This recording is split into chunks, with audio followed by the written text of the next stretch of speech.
torchbearer, who is always pictured as a man pouring out a pitcher of water.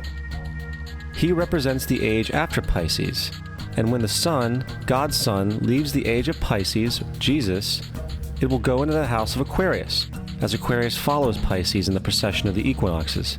All Jesus is saying is that after the age of Pisces will come the age of Aquarius.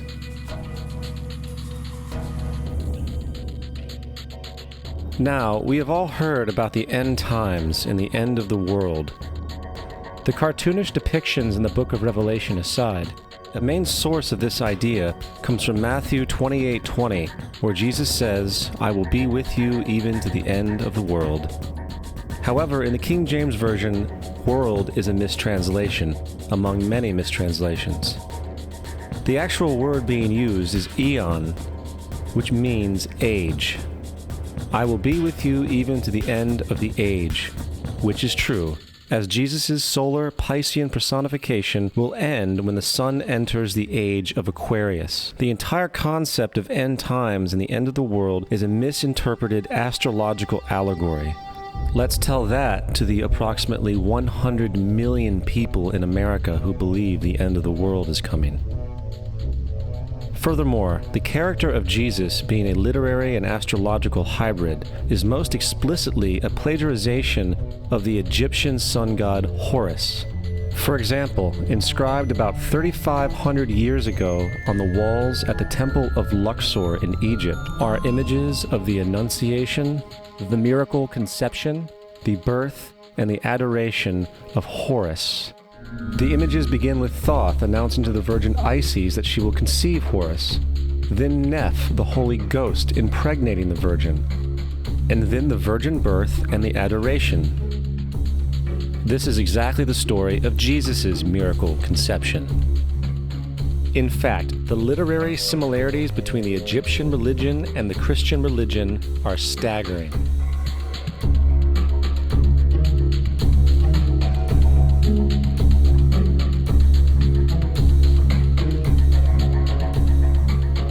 And the plagiarism is continuous. The story of Noah and Noah's Ark is taken directly from tradition.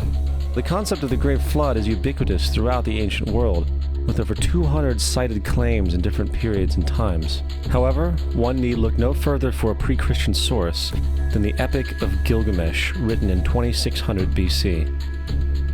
This story talks of a great flood commanded by God, an ark with saved animals upon it, and even the release and return of a dove, all held in common with the biblical story among many other similarities.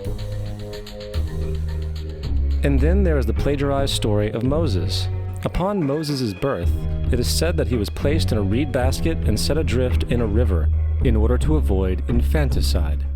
He was later rescued by a daughter of royalty and raised by her as a prince. This baby in a basket story was lifted directly from the myth of Sargon of Akkad of around 2250 BC. Sargon was born, placed in a reed basket in order to avoid infanticide, and set adrift in a river. He was in turn rescued and raised by Aki, a royal midwife. Furthermore, Moses is known as the lawgiver, the giver of the Ten Commandments, the Mosaic Law. However, the idea of a law being passed from God to a prophet up on a mountain is also a very old motif. Moses is just another lawgiver in a long line of lawgivers in mythological history. In India, Manu was the great lawgiver. In Crete, Minos ascended Mount Dicta, where Zeus gave him the sacred laws, while in Egypt there was Meses, who carried stone tablets and upon them the laws of God were written. Manu, Minos, Meses, Moses. And as far as the Ten Commandments, they are taken outright from spell 125 in the Egyptian Book of the Dead. What the Book of the Dead phrased, "I have not stolen," became "Thou shalt not steal."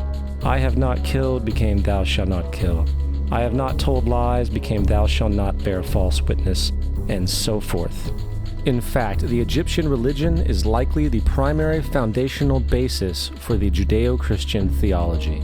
Baptism, afterlife, final judgment, virgin birth, death and resurrection, crucifixion, the Ark of the Covenant, circumcision, saviors, Holy Communion, Great Flood, Easter, Christmas, Passover, and many, many more are all attributes of Egyptian ideas long predating Christianity and Judaism.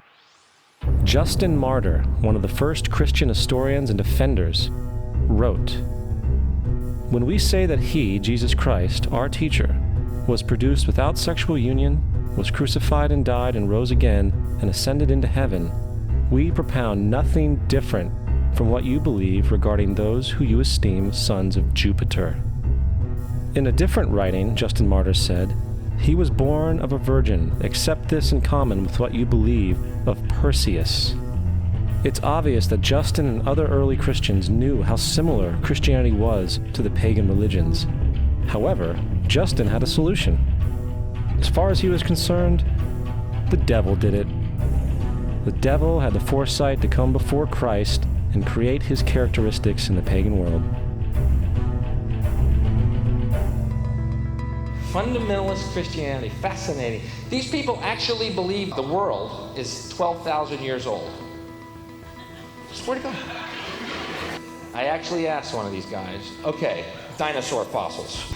He says, dinosaur fossils? God put those here to test our faith.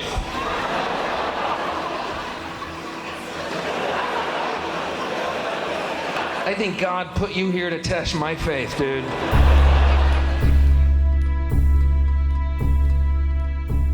The Bible is nothing more than an astrotheological literary hybrid, just like nearly all religious myths before it. In fact, the aspect of transference of one character's attributes to a new character can be found within the book itself. In the Old Testament, there is the story of Joseph. Joseph was a prototype for Jesus. Joseph was born of a miracle birth. Jesus was born of a miracle birth. Joseph was of 12 brothers. Jesus had 12 disciples. Joseph was sold for 20 pieces of silver. Jesus was sold for 30 pieces of silver. Brother Judah suggests the sale of Joseph. Disciple Judas suggests the sale of Jesus. Joseph began his work at the age of 30. Jesus began his work at the age of 30. The parallels go on and on. Furthermore, is there any non-biblical historical evidence of any person living with the name Jesus, the son of Mary, who traveled about with 12 followers, healing people and the like? There are numerous historians who lived in and around the Mediterranean, either during or soon after the assumed life of Jesus. How many of these historians document this figure? Not one. However, to be fair, that doesn't mean defenders of the historical Jesus haven't claimed the contrary. 4 historians are typically referenced to justify Jesus' existence. Pliny the Younger, Suetonius, and Tacitus are the first 3. Each one of their entries consists of only a few sentences at best, and only refer to Christus or the Christ, which in fact is not a name but a title. It means the Anointed One. The 4th source is Josephus, and this source has been proven to be a forgery for hundreds of years. Sadly, it is still cited as truth. You would think that a guy who rose from the dead and ascended into heaven for all eyes to see and performed the wealth of miracles acclaimed to him would have made it into the historical record. It didn't, because once the evidence is weighed, there are very high odds that the figure known as Jesus did not even exist.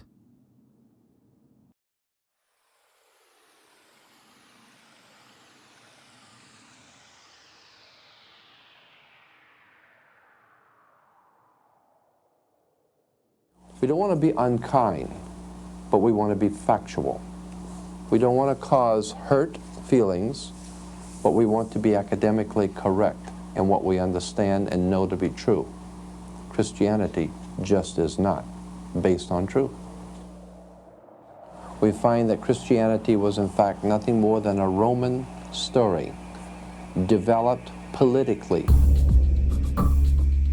The reality is, Jesus was the solar deity of the Gnostic Christian sect, and like all other pagan gods, he was a mythical figure. It was the political establishment that sought to historize the Jesus figure for social control.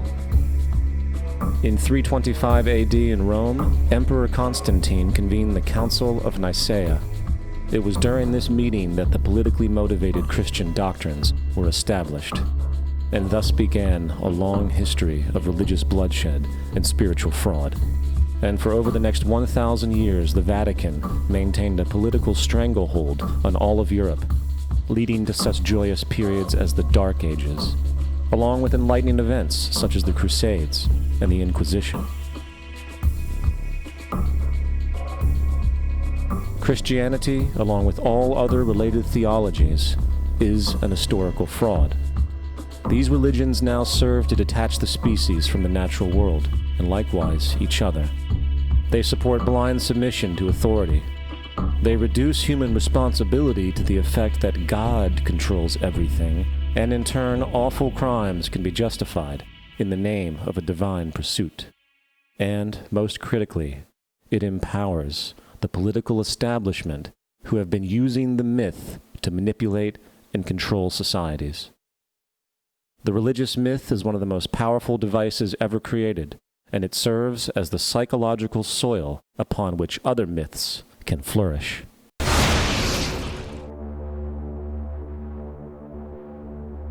A myth is an idea that, while widely believed, is false. In a deeper sense, in the religious sense, a myth serves as an orienting and mobilizing story for a people. The focus is not on the story's relation to reality, but on its function. A story cannot function unless it is believed to be true in the community or the nation. It is not a matter of debate. If some people have the bad taste to raise the question of the truth of the sacred story, the keepers of the faith do not enter into debate with them.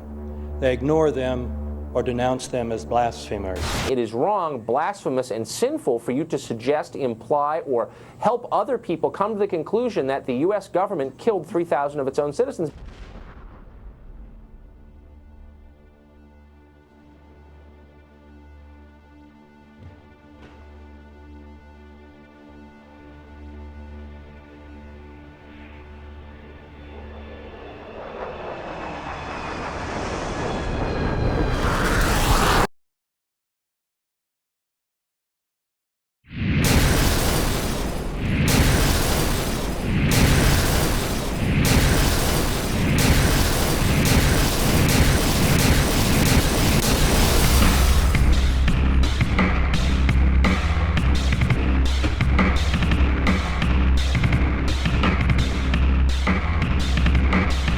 As if a demolition team set off when you see the old demolitions of these old buildings. It looks like one of those scenes of an old building being purposely dynamited and blown up. Anybody who's ever watched a building being demolished on purpose knows that if you're going to do this, you have to get at the under-infrastructure of a building and bring it down. The way the structure is collapsing, this was the result of something that was planned. It's not accidental that the first tower just happened to collapse and then the second tower just happened to collapse in exactly the same way. How they accomplished this, we don't know. The building collapsed to dust. You don't find a desk. You don't find a chair. You don't find a telephone, a computer. The biggest piece of a telephone I found was half of the keypad, and it was about this big. What happened to the concrete? The concrete was pulverized from river to river. There was dust powder 2-3 inches thick. The concrete was just pulverized. Reminiscent of those pictures we've all seen too much on television before, when a building was deliberately destroyed by well-placed dynamite to knock it down. If they had detonated, planned to take down a building. Boom, boom, boom, boom, boom. I heard a second explosion. There was a heavy-duty explosion. Then there was secondary explosions and then subsequent collapses. An explosion blew and it knocked everybody over. To me, it sounded like an explosion. It sounded like gunfire. Bang, bang, bang, bang, bang. And then all of a sudden, 3 big explosions. We heard a big explosion coming down. And then the entire top of the building just blew up. We saw some kind of explosion. By the force of the explosions. Big explosion.